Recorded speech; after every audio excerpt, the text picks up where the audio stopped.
আর একটা চিকেনের রেসিপি আপনাদের সাথে শেয়ার করছি, যেটা কিন্তু রুটি পরোটা দিয়েও খাওয়া যায় এবং ফ্রাইড রাইস পোলাও এ সমস্ত দিয়েও কিন্তু খাওয়া যায়, আবার কিন্তু চাইনিজের সাথেও কিন্তু খাওয়া যেতে পারে।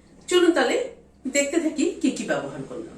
এখানে 250 গ্রাম বোনলেস চিকেন নিয়েছি। চিকেন গুলোকে খুব ছোট না, আবার কিন্তু খুব বড় না, মিডিয়াম সাইজ করে কেটে নিয়েছি। 1/2 চামচ আদা বাটা দিলাম। এখানে 7-8 কোয়া রসুন আর একটা কাঁচা লঙ্কা পেস্ট করে নিয়েছি, সেটা দিয়ে দিলাম। পরিমাণ মতো একটু নুন দিয়ে দিলাম। 1 চামচ কাসুন্দি দিলাম। কর্নফ্লাওয়ার দিচ্ছি 1 চামচ, 2 চামচ কর্নফ্লাওয়ার দিলাম। একটা ডিম দিয়ে দিলাম। মেখে নিচ্ছি। এই কাসুন্দি মেশানোতে কিন্তু চিকেনটার ফ্লেভারটাই একদম অন্যরকম হবে। এভাবে চিকেনটাকে ম্যারিনেট করে হাফ অ্যান আওয়ার মতো রেখে দিচ্ছি। হোয়াইট অয়েল বসিয়েছি, তেলটা গরম হয়ে এসছে। এক এক করে চিকেন গুলো ছেড়ে দিচ্ছি। কর্নফ্লাওয়ারের কোটিংটা কিন্তু খুব হালকা হতে হবে, খুব বেশি কর্নফ্লাওয়ারের কোটিং হলে কিন্তু খেতে ভালো লাগবে না। গ্যাসের ফ্লেমটাকে একদম কমিয়ে দিয়েছি। যেহেতু তেলটা একটু গরম হয়ে গিয়েছে, সেই জন্য গ্যাসের ফ্লেমটাকে একদম কমিয়ে দিয়েছি। প্রায় 2-3 মিনিট সময় ধরে চিকেন গুলোকে ভেজে নিলাম। সব চিকেন গুলোকে ভেজে নিলাম। এতটা তেল লাগবে না, ওই জন্য আমি একটা বাটিতে তেলটাকে তুলে নিচ্ছি। এখানে 2টো পেঁয়াজ কেটে নিয়েছি, এইভাবে জাস্ট খোলাগুলোকে খুলে নিয়েছি। আর ক্যাপসিকামটাকে এরকম চৌকো করে কেটে নিয়েছি, সেটা দিয়ে দিলাম। পেঁয়াজ আর ক্যাপসিকামটাকে একটুখানি হালকা করে নেড়ে নিচ্ছি।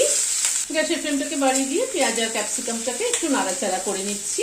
এখানে 7-8 কোয়া রসুন আর একটা কাঁচা লঙ্কা পেস্ট করা আছে, একটু নাড়াচাড়া করে নিলাম। রসুন আর কাঁচা লঙ্কাটাকে 1 চামচ আদা বাটা দিয়ে দিলাম।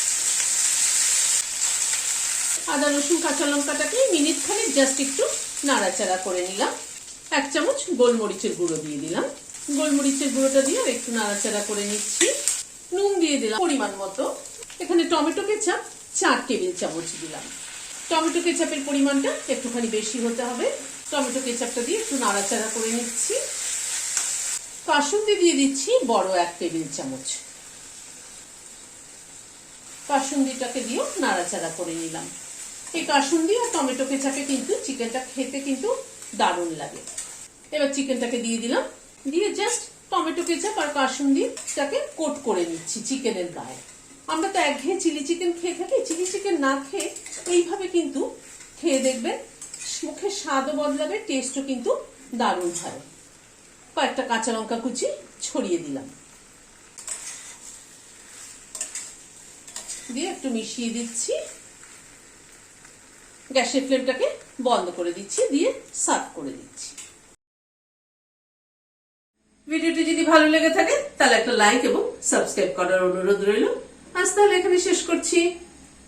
নমস্কার।